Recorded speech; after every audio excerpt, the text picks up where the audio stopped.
നവരാത്രി ആരംഭം നാളെ. സരസ്വതീ നമസ്തുഭ്യം വരദേ കാമരൂപിണി വിദ്യാരംഭം കരിഷ്യാമി സിദ്ധിർഭവതു മേ സദാ. ഭക്തരുടെ അഭിലാഷങ്ങൾ പൂർത്തീകരിക്കുന്നവളും വരദായിനിയുമായ സരസ്വതി, അവിടത്തേക്ക് നമസ്കാരം. ഞാൻ വിദ്യാരംഭം ചെയ്യട്ടെ. എല്ലായ്പ്പോഴും എനിക്ക് വൈദഗ്ധ്യം നൽകണമേ. നവരാത്രി കാലം ആദിപരാശക്തിയുടെ 9 ഭാവങ്ങളെ 9 ദിവസങ്ങളിലായി ആരാധിക്കുവാനുള്ള വേളയാണ്. ദേവീ ഉപാസനയ്ക്കും ദേവീ പ്രീതിക്കുമുള്ള ഉത്തമ മാർഗമാണ് നവരാത്രി വ്രതം.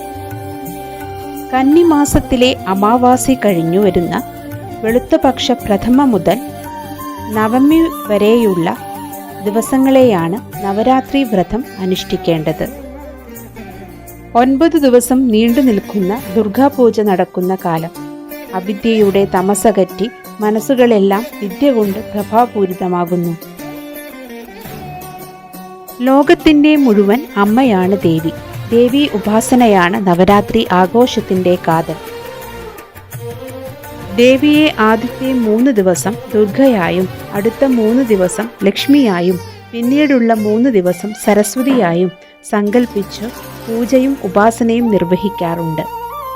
നവരാത്രി വ്രതം പ്രഥമ മുതൽ ആരംഭിക്കുന്നു. വ്രതം ആരംഭിക്കുന്നതിന് ചില ചിട്ടവട്ടങ്ങളുണ്ട്.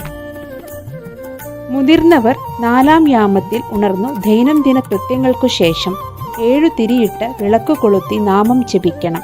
ലളിതാ സഹസ്രനാമവും ചൊല്ലുന്നത് നല്ലതാണ്.